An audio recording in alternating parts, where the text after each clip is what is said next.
मैं अखिल भाटी सभी के लिए वीडियो लेकर आया हूँ मैथ की, और मैथ की बहुत मोस्ट इंपॉर्टेंट वीडियो है स्टूडेंट्स, क्योंकि इसमें एक ऐसा क्वेश्चन लिया गया है जो एयरफोर्स, नेवी और एनडीए तीनों में पूछा गया है स्टूडेंट्स, और मोस्ट इंपॉर्टेंट क्वेश्चन है। आपके सामने क्वेश्चन लिखा है, वक्र under the root x plus के under the root y equal to 1 के किस बिंदु पर स्पर्श रेखा अक्षों पर समान रूप से झुकी है। हमें क्या करने हैं, बिंदु फाइंड करने हैं, पॉइंट फाइंड करने हैं, किसके लिए, स्पर्श रेखा के लिए जो किस पे झुकी है, समान रूप से झुके है। स्टूडेंट्स जो क्वेश्चन लिया गया है, यो लिया गया है हमारा टेंजेंट एंड नॉर्मल।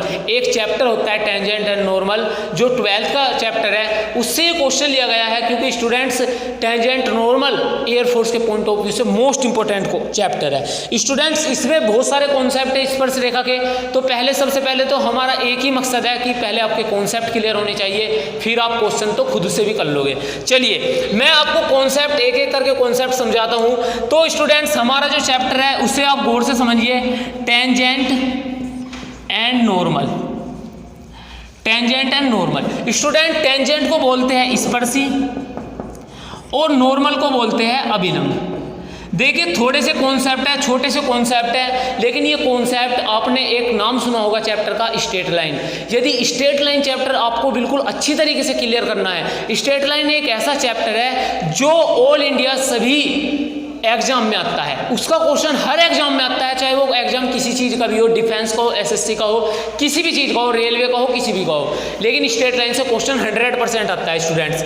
लेकिन स्ट्रेट लाइन पढ़ने से पहले आपको स्पर्शी और अभिलंब पढ़ना जरूरी है, क्योंकि जब आप स्पर्शी और अभिलंब पढ़ोगे तब आपका बेसिक जो है स्ट्रेट लाइन का वो क्लियर होगा, नहीं तो क्लियर नहीं होने का। चलिए स्टूडेंट्स मैं आपको स्पर्शी बताता हूँ और अभिलंब बताता हूँ। देखिए मैं सबसे पहले तो इसके समीकरण की बात करता हूँ। जो इक्वेशन होता है, इक्वेशन जो होता है स्पर्शी हो या चाहे अभिलंब हो, अब स्पर्शी और अभिलंब के हम अलग अलग इक्वेशन आपको नहीं बताएंगे, अलग अलग इक्वेशन आपको नहीं बताने के, हम बताएंगे आपको दुनिया का कोई भी इक्वेशन आपसे पूछ रहा है, चाहे स्ट्रेट लाइन हो, चाहे स्पर्शी हो, चाहे अभिलंब हो, स्ट्रेट लाइन हो, स्पर्शी हो, अभिलंब हो, टेंजेंट हो, नॉर्मल, कोई सा भी इक्वेशन पूछ रहा है, एक ही फॉर्मूला याद रखना है, y माइनस के y1 is equal to m x minus के x1।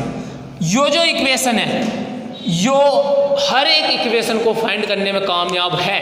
क्यों कामयाब है? क्योंकि स्टूडेंट्स ये जो y1 और y2 है, y1 और x1 है, ये क्या है, पॉइंट है, और जो हमारा m है जिसको हम बोलते हैं इंग्लिश में स्लोप और या परवणता, परवणता जिसको हिंदी में बोलते हैं परवणता, इंग्लिश में बोलते हैं स्लोप, यो है जी मोस्ट इंपॉर्टेंट। यदि कुछ चेंज होगा कोई सी भी, यदि स्पर्शी का समीकरण पूछ रहा है या अभिलंब का समीकरण पूछ रहा है, समीकरण तो इसी इक्वेशन से निकलेगा, लेकिन चेंज कहाँ होगा वो चेंज देखना है। चेंज होगा स्टूडेंट्स हमारे स्लोप में, जिसको बोलते हैं परवणता। अब स्लोप की बात करते हैं, परवणता की बात करते हैं, तो चेंज किस किस प्रकार होगा वो देखिए, चेंज किस किस प्रकार होगा वो देखिए, चेंज होगा हमारा, चेंज किस किस प्रकार होगा वो देखिए। चेंज हमारा सबसे पहले किस में होगा, चेंज होगा हमारा स्लोप में, तो चेंज किस प्रकार होगा वो समझिए। कोई भी आपको क्या दे दिया, कोई भी फंक्शन दे दिया, कोई भी कुछ भी दे दें, x² प्लस के 2x प्लस के 3 कुछ भी दे दें, और आपको क्या दे दिया, बिंदु दे दिए,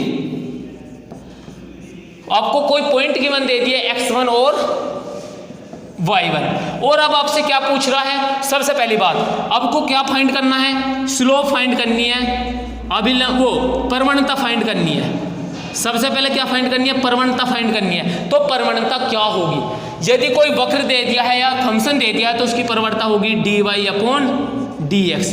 याद रखना है स्टूडेंट्स, dy अपॉन dx होगी, यो सबसे पहली कंडीशन है। और यदि फंक्शन दे रहा है, फंक्शन दे रहा है, बिंदु दे रहा है, तो इसकी यदि जो परवणता है वो dy बाई dx है, तो जो स्पर्शी का समीकरण होगा, जो स्पर्शी का समीकरण होगा, इक्वेशन ऑफ टेंजेंट जो होगा वो होगा y माइनस के y1 is equal to dy upon dx ax minus के x1। आगे बात समझ में? हमने कुछ नहीं करा, जो हमारा m था उसकी जगह क्या रख दिया, dy/dx रख दिया।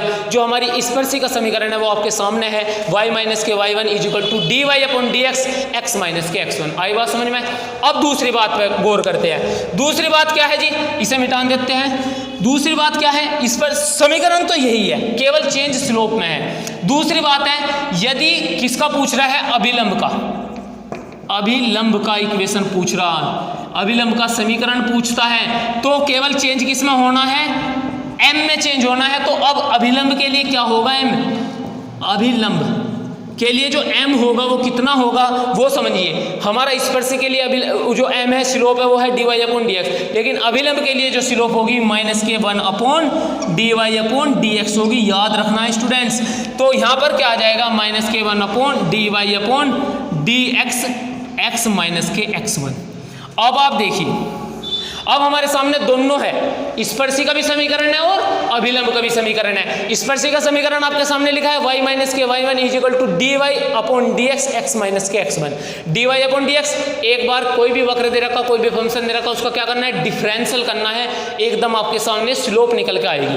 दूसरी बात क्या है, y माइनस के y1, यदि अभिलंब का समीकरण पूछ रहा है, नॉर्मल का समीकरण, इक्वेशन ऑफ नॉर्मल पूछता है, तो माइनस के y/1/dy/dx, मतलब dy/dx को -k1 के नीचे लिखना है, x माइनस के x1।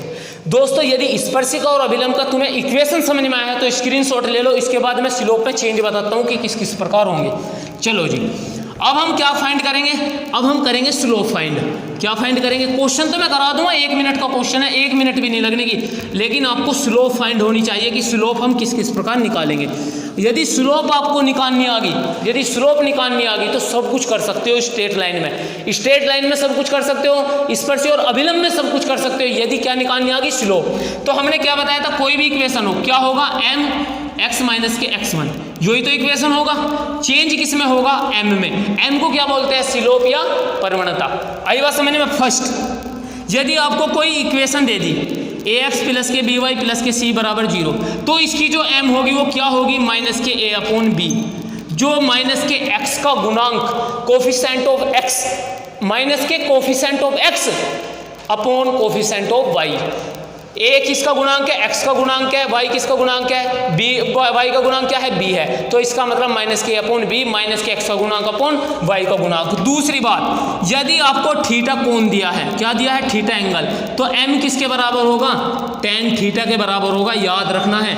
तीसरी बात, यदि 2 बिंदु दिए हो, 2 पॉइंट गिवन हो, कौन कौन से, x1 y1 तथा x2 y2, x2 y2, तो क्या होगी, m स्लोप में चेंज होगा। कोई सी भी इक्वेशन हो, सबसे पहले किस में चेंज करना है, स्लोप में। स्लोप देखो किसकी पूछ रहा है, तो इसकी क्या होगी स्लोप, y2 माइनस के y1 अपॉन x2 माइनस के x1। Students most important. Next हमसे पूछता है, कोई भी इक्वेशन दे दी, ax प्लस के by प्लस के c बराबर 0, उसके समांतर स्लोप पूछ रहा है, समांतर प्रवणता पूछता है। समांतर प्रवणता क्या होगी, तो m जो समांतर होगी, m वो किसके बराबर होगी, m1 के बराबर होगी। यदि समांतर पूछता है तो जो समांतर प्रवणता होगी m, वो m1 के बराबर होगी। m1 को कह रहे हैं हम सिंपल स्लोप। सिंपल स्लोप का मतलब कि जो हमारी इससे स्लोप निकल के आई है m बराबर माइनस के अपॉन b, वही हमारी सिंपल स्लोप किसके बराबर होगी, समांतर स्लोप के बराबर होगी। लेकिन यदि किसके पूछ रहा है, लंबवत स्लोप पूछता है, लंबवत स्लोप क्या होगी, तो हमारी जो लंबवत स्लोप होगी वो होगी माइनस के 1 अपॉन m1 के। m बराबर किसके होगा, माइनस के 1 अपॉन m1 के। m1 क्या है, सिंपल स्लोप है। आई बात समझ में, m1 क्या है, सिंपल स्लोप है। स्टूडेंट्स दोनों चीज मोस्ट इंपोर्टेंट है, समांतर भी और लंबवत भी, पैरेलल और परपेंडिकुलर, दोनों चीज याद रखनी है। और याद क्या रखना है, रेखा तो यही है, लेकिन यदि रेखा है तो माइनस के अपॉन b, थीटा कोण है तो m बराबर किसके होगा, tan थीटा के। 2 बिंदु गिवन है तो m बराबर y2 माइनस के y1 अपॉन x2 माइनस के x1। स्टूडेंट्स मोस्ट इंपोर्टेंट है। अभी और भी है, अभी तो और भी है, इसका स्क्रीनशॉट ले लो यदि नहीं लिया अभी तक। और हम बताते हैं अब कि अब क्या है, अब आता है इस क्वेश्चन की बारी। अब इस क्वेश्चन की बात करता हूं कि इस क्वेश्चन के लिए कौन सी कंडीशन है, इस क्वेश्चन के लिए कौन सी कंडीशन है वो समझिए। देखो जी, अब नेक्स्ट बात करते हैं। नेक्स्ट है, देखो हमने बिंदु से सबसे निकाल लिया, अब करते हैं एक्स अक्ष के समांतर है। एक्स अक्ष के समांतर कोई रेखा है, कोई भी रेखा दे दी उसने जो एक्स अक्ष के समांतर है, तो स्लोप कितनी होगी। आप समझिए मेरी बात कि यो क्या है, डायग्राम बना लिया हमने, जो एक्स अक्ष है जो वाई अक्ष है, जो एक्स डैश है जो वाई डैश है। आई बात समझ में, जो जीरो बिंदु है। आप मुझे बताइए यदि एक्स अक्ष के समांतर कह रहा है तो यो रेखा ही तो एक्स अक्ष के समांतर होगी, जो रेखा एक्स अक्ष के समांतर होगी नहीं होगी, तो मतलब थीटा बराबर किसके होगा, 0 डिग्री के। थीटा बराबर कितने के होगा, 0 डिग्री के बराबर होगा। स्टूडेंट्स अब हम जानते हैं कि जो हमारा यदि कोण दिया हो तो स्लोप कितनी होती है, m बराबर होती है किसके, tan थीटा के। और tan 0 रखेंगे तो tan 0 का मान 0, और इसका मतलब जो हमारी m होगी वो 0 के बराबर होगी। और स्लोप को तो हम जानते हैं, यदि स्पर्श रेखा तो स्लोप कितनी होगी, dy/dx। अब सबसे शुरू में निकलवाया था, जब स्पर्शी का समीकरण लिखवाया था, अभिलंब का समीकरण लिखवाया था, तो स्पर्शी के लिए कितनी थी, m dy/dx, तो किसके बराबर होगी, 0 के बराबर होगी। मोस्ट इंपोर्टेंट बात है स्टूडेंट्स, याद रखना है, यदि x अक्ष के समांतर है तो किसके होगी, m बराबर 0 के या dy/dx बराबर 0 के। स्टूडेंट्स दूसरी बात समझिए, इसका स्क्रीनशॉट ले लो और कुछ नहीं करना बस। दूसरी बात समझिए, यदि y अक्ष के समांतर कह रहा है, यदि y अक्ष के समांतर कह रहा है, रेखा है कोई y अक्ष के समांतर, जब m पूछता है तो बना लो फिर से डायग्राम, जो x अक्ष है जो y अक्ष है, जो y अक्ष है जो x अक्ष डैश है, तो ये समांतर किसके होगी, जो समांतर होगी जो y अक्ष के समांतर होगी नहीं होगी। इसका मतलब थीटा कितने का होगा, 90 डिग्री के बराबर होगा नहीं होगा। इसका मतलब y अक्ष के समांतर कह रहा है तो m जो होगी tan 90 के बराबर होगी, और tan 90 का मान इन्फिनिटी होता है। और dy/dx लिख सकते हैं, m को dy/dx लिख दिया, 1/0 लिख दिया इन्फिनिटी को, और dx/dy किसके बराबर होगा, 0 के बराबर होगा। स्टूडेंट्स दो बात याद रखनी है बस, क्या याद रखनी है, यदि x अक्ष के समांतर कहता है तो नीचे x आएगा, dy/dx किसके बराबर होगा, 0 के। यदि y अक्ष के समांतर कहता है तो नीचे क्या आएगा, y, इसका मतलब dx/dy = 0। एक बात नोट कर लीजिए, क्योंकि यदि ऐसा कॉन्सेप्ट क्वेश्चन के साथ आपको कोई बता दे तो जब अलग बात है। स्टूडेंट्स कॉन्सेप्ट के क्वेश्चन के साथ साथ कॉन्सेप्ट क्लियर करो, तब आपको मजा आएगा। अब तीसरी बात जो इस क्वेश्चन में दिया है, तीसरी बात इस क्वेश्चन के बारे में बात बताता हूं, जो इस क्वेश्चन में दिया है वो दिया है अक्षों पर समान रूप से झुकी है। यदि जो समान अक्षों पर, दो अक्षों पर समान रूप से झुकी हो, भाई एक्स अक्ष के समांतर है, वाई अक्ष के समांतर है, अब हम कह रहे हैं दोनों अक्षों के समान रूप से झुकी है। इसका मतलब यदि वो एक्स है जो वाई है, तो जो समान रूप से झुकेगी तो कितने का कोण बनावेगी, 45 डिग्री का कोण बनाएगी। क्या बनाएगी, लाइन। ये जो रेखा है यो किसका कोण बनाएगी, 45 डिग्री का कोण बनाएगी, एक्स अक्ष से भी वाई अक्ष के भी। इसका मतलब m जो किसके बराबर होगा, tan 45 डिग्री के, और tan 45 डिग्री का मान 1 होता है, इसलिए m हमारा क्या हो जाएगा, 1। और या इसे लिख दो dy/dx किसके बराबर होगा, 1 के बराबर होगा। स्टूडेंट्स तीनों बात आपको समझ में आई है, एक्स अक्ष और वाई अक्ष और दोनों अक्षों से, तो वीडियो को शेयर और लाइक और कमेंट जरूर करना है। अब बात करते हैं इस क्वेश्चन की, जो लास्ट चीज बची है, इस क्वेश्चन के बारे में बताता हूँ कि इस क्वेश्चन का सोल्यूशन किस प्रकार होगा। 1 मिनट में सोल्यूशन कर दोगे। पहले क्वेश्चन को ध्यान से पढ़ो, ध्यान से पढ़ो क्वेश्चन को। क्वेश्चन क्या कह रहा है, वक्र x √+ √y बराबर 1 किस बिंदु पर स्पर्श रेखा, कह रहा है कि स्पर्श रेखा अक्षों पर समान रूप से झुकी है। इसका मतलब थीटा बराबर कितना है, 45 डिग्री है, समान रूप से झुकी है। और m कितना है हमारा, tan थीटा के बराबर है, tan 45 के, और tan 45 का मान 1 है। इसका मतलब जो dy/dx है वो हमारा कितने के बराबर है, 1 के बराबर है। आई बात समझ में, dy/dx से 1 के बराबर आगा नहीं आगा। चलो अब हमसे कह रहा है कि इस पर किस बिंदु पर, तो हम सबसे पहले कोई भी हमें वक्र दे रहा है इसका क्या करेंगे, डिफरेंशियल करेंगे। तो इसका डिफरेंशियल करेंगे तो क्या आएगा, √x का क्या होता है, 1/2 √x, y का क्या होता है, 1/2 √y इंटू dy/dx = 0। आई बात समझ में। अब जो 1/2 √x से इधर चला जाएगा, क्या हो जाएगा, इसे 0 को हटा दो, यहाँ क्या हो जाएगा, -1/2 √x आई बात समझ में, 2 से 2 कट जाता है और अब क्या बचता है dy अपॉन dx, और dy अपॉन dx किसके बराबर होगा, ये रूट उधर चला जाएगा रूट y, तो root y upon root x के बराबर होगा स्टूडेंट्स। और हम जानते हैं जो हमारा क्या आया है dy अपॉन dx। अब आगे बढ़ो, यदि इस पर का समान रूप से जो किया तो dy बाई dx किसके बराबर होगा 1 के। अब इस dy बाई dx की जगह क्या लिख देंगे 1 लिख देंगे, और रूट y अपॉन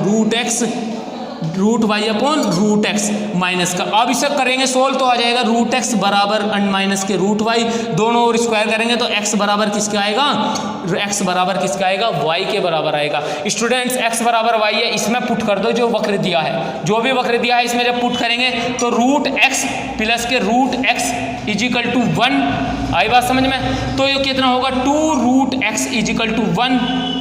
आगे जी समझ में, यहाँ 1 नहीं है, यहाँ है हमारा, यहाँ 1 नहीं दिया है, यहाँ हमारा दिया है, चलो 1 से निकालते हैं, 1 से निकालते हैं तो रूट x होगा, तो रूट x बराबर कितना होगा 1/2, और जब x निकाल लेंगे तो क्या हो जाएगा 1/4। क्या आया जी 1/4। रूट x कितना आया, वो x का मान कितना आया 1/4 आया। बात समझ में आ रही है नहीं आ रही है? यदि आ रही है यार वीडियो को शेयर कर दो, तुमसे बस एक ही बात कहता हूँ मैं कि वीडियो को शेयर करो, कमेंट नहीं चाहता, एक लाइक करना चाहता हूँ ताकि हमें भी मोटिवेशन सा मिल सके, ताकि हम वीडियो बना सके। x बराबर यदि 1/4 आया है, तो यदि हम जानते हैं x बराबर y के है तो y बराबर कितना आएगा 1/4 आएगा, और जब x y दोनों पॉइंट मिल गए तो हमें बिंदु में मिल गए, तो बिंदु कितने होंगे 1/4, 1/4। दोस्तों मोस्ट इंपोर्टेंट वीडियो थी, मोस्ट इंपोर्टेंट क्वेश्चन था, जो क्वेश्चन एयरफोर्स नेवी एनडीए में तीनों में बना था। यदि अच्छी लगी है तो वीडियो को लाइक शेयर कमेंट जरूर करें, हमारे चैनल को जरूर सब्सक्राइब करें। जय हिंद, जय भारत, वंदे मातरम। मिलते हैं नेक्स्ट वीडियो में।